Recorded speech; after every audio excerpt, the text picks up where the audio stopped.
Hello बच्चों, ये question आपका mechanical properties of fluid chapter का बहुत ही सिंपल क्वेश्चन है। देखिए यहाँ पे क्वेश्चन में बस ये है बच्चों, ये क्वेश्चन आपका 9.10 है। लेकिन यहाँ पे देखो क्या लिखा है, इन द प्रीवियस प्रॉब्लम, मतलब इससे पहली वाली जो प्रीवियस प्रॉब्लम है ना, जो 9.9 वाला क्वेश्चन है उससे रिलेटेड है। तो यहाँ पे क्या कह रहा है, देखो जो 9.9 जो हमारा क्वेश्चन था, जैसे देखो ये 9.10 में क्वेश्चन करा रहा हूँ आपको, 9.9 में करा चुका हूँ।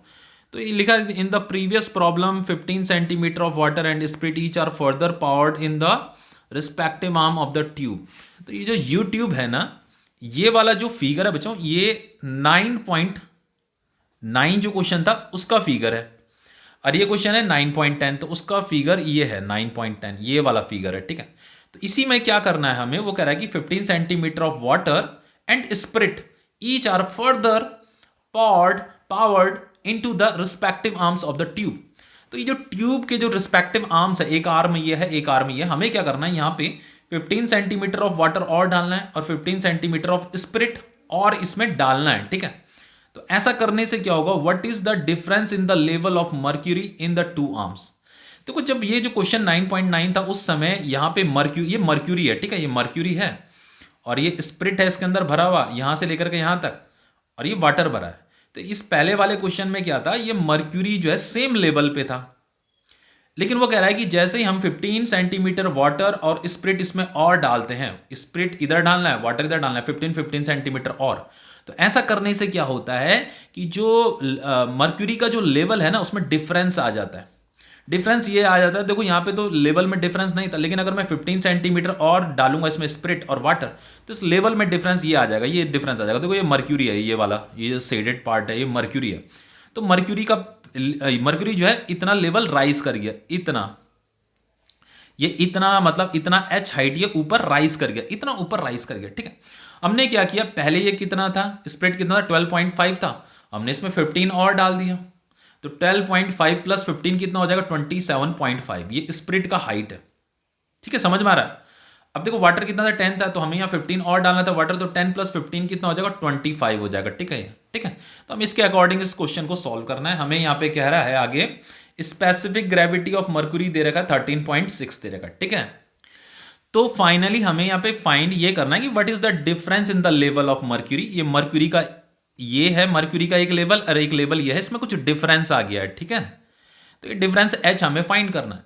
तो देखो बहुत सिंपल है, हमें पता है पास्कल लॉ क्या बताता है हमें, वो ये बताता है पास्कल लॉ कि किसी भी लेवल में, जैसे यहाँ पे ये पॉइंट ए है, ये पॉइंट बी है, तो जितना प्रेशर यहाँ पे होगा ना उतना ही प्रेशर यहाँ पे भी होगा। समझ में आ रहा है ना। तो चलो मैंने ये लिख दिया कि प्रेशर एट पॉइंट ए, ये पॉइंट ए है, will be equal to pressure at point B होगा।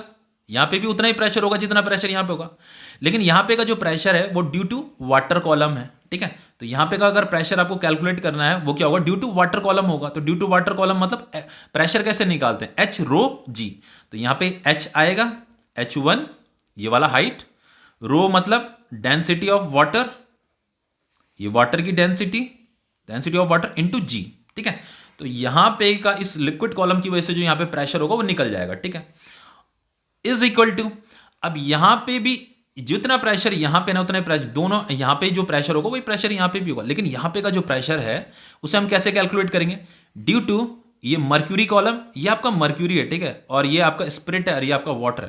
तो यहां पे जो प्रेशर होगा उसे हम कैसे कैलकुलेट करेंगे, due to mercury column plus due to spirit column.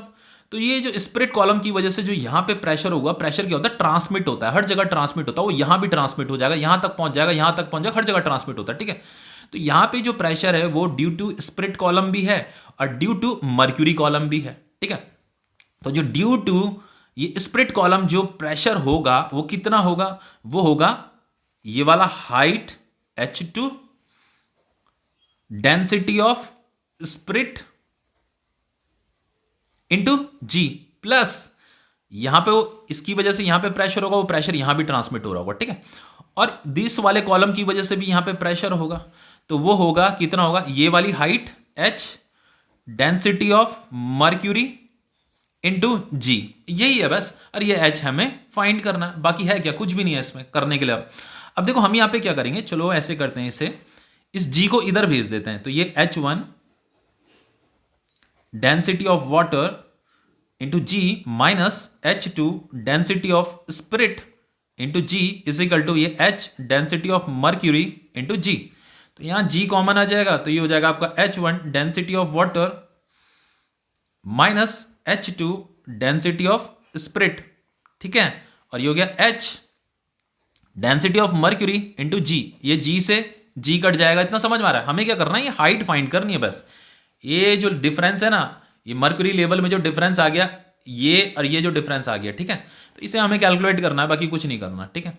तो ये H इज इक्वल टू क्या हो जाएगा, ये H1 density of water minus H2 density of spirit divided by density of mercury, ठीक है। अब देखो एक चीज मैं बताता हूं, यहां पे क्वेश्चन में आपको डेंसिटी ऑफ स्पिरिट गिवन नहीं है, तो ये वैल्यू याद रखना भाई। जो स्पिरिट का जो डेंसिटी होता है वो 0.8 ग्राम पर सेंटीमीटर क्यूब होता है। यहां पे हम डेंसिटी ग्राम पर सेंटीमीटर क्यूब में ही लेंगे। डेंसिटी आपका केजी पर मीटर क्यूब में भी लिया जाता है, लेकिन यहां पे जो देखो ये जो हाइट है ये हम सेंटीमीटर में ले रहे हैं। किस में ले रहे हैं, सेंटीमीटर में ले रहे हैं, इसीलिए हम डेंसिटी भी ग्राम पर सेंटीमीटर क्यूब में ले रहे हैं। तो जो डेंसिटी होता है स्पिरिट का वो 0.8 ग्राम पर सेंटीमीटर क्यूब होता है। और एक और चीज आपको लर्न होना चाहिए कि डेंसिटी ऑफ वाटर जो होता है वो 1 ग्राम पर सेंटीमीटर क्यूब होता है। और अगर इसे केजी पर मीटर क्यूब में कन्वर्ट करोगे तो वो 1000 हो जाता है। 1000 केजी पर मीटर क्यूब में, केजी पर मीटर क्यूब में 1000 होता है, ग्राम पर सेंटीमीटर क्यूब में 1 होता है, ठीक है। इतनी सी बात। दूसरा यहां पे देखो, अभी हमें ये डेंसिटी ऑफ वाटर की जरूरत थी, वो यहां से मिल जाएगा। डेंसिटी ऑफ स्पिरिट की जरूरत थी, वो यहां से मिल जाएगा। अभी डेंसिटी ऑफ मर्क्यूरी की भी जरूरत है, ये डेंसिटी ऑफ मर्क्यूरी, तो ये कहां से आएगा, देखो यहां पे स्पेसिफिक ग्रेविटी ऑफ मर्क्यूरी दे रखा है, ठीक है। तो देखो बच्चों, जो स्पेसिफिक ग्रेविटी ऑफ मर्क्यूरी होता है ना, देखो स्पेसिफिक ग्रेविटी ऑफ मर्क्यूरी ये हमें दे रखा 13.6, तो इसका जो फॉर्मूला होता है वो क्या होता है, density of mercury divided by density of water. Specific gravity of mercury का मतलब क्या होता है, ये हम कैलकुलेट क्यों करते हैं, जब भी आप मर्क्यूरी का डेंसिटी को वाटर की डेंसिटी से कंपेयर करोगे ना, तो इससे हमें एक वैल्यू मिलती है, उससे ये पता चल जाता है कि मर्क्यूरी जो है वाटर से कितना टाइम्स है। तो यहाँ ये जो हमें वैल्यू मिल रही है ना 13.6, ये जो हमें यहाँ गिवन है क्वेश्चन में, ये जो 13.6 दे रखा स्पेसिफिक ग्रेविटी ऑफ मर्क्यूरी, इसका मतलब ये होता है कि ये जो मर्क्यूरी है वो वाटर से 13.6 टाइम्स उसकी डेंसिटी ज्यादा है, ठीक है। तो इसकी वैल्यू मैंने यहां पुट करी, डेंसिटी ऑफ मर्क्यूरी यहां लिखा, ये तो फॉर्मूला होता है density of mercury divided by density of water, इसका फॉर्मूला होता है, ठीक है। और वाटर की डेंसिटी कितनी होती है, 1 ग्राम पर सेंटीमीटर क्यूब। अभी यहां पे बताई थी वाटर की डेंसिटी 1 ग्राम पर सेंटीमीटर क्यूब, तो ये डेंसिटी ऑफ वाटर यहां लिख दी। फिर डेंसिटी ऑफ मर्क्यूरी, इसको इससे मल्टीप्लाई कर दो, तो 13.6 इंटू 1 कितना होगा, 13.6 ग्राम पर सेंटीमीटर क्यूब होगा। तो ये डेंसिटी ऑफ वाटर मिल गया, ठीक है। तो वाटर का जो डेंसिटी ऑफ मर्क्यूरी मिल गया। तो डेंसिटी ऑफ मर्क्यूरी जो होता है आपका, वो होता है 13.6 ग्राम पर सेंटीमीटर क्यूब। तो इन वैल्यूज को हम यहां पुट करेंगे, बाकी कुछ नहीं करना, ठीक है।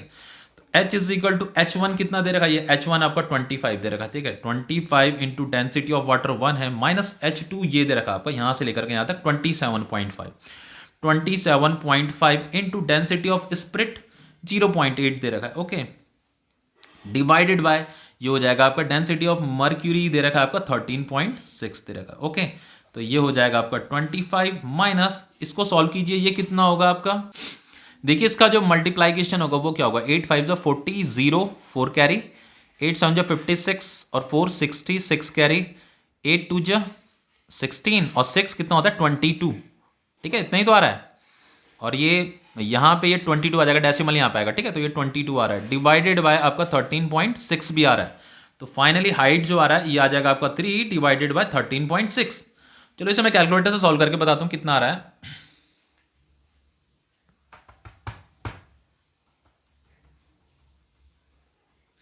इसकी जो वैल्यू आ रही है, हाइट आ रहा है आपका 0.22 सेंटीमीटर, ठीक है। तो क्वेश्चन हो गया आपका।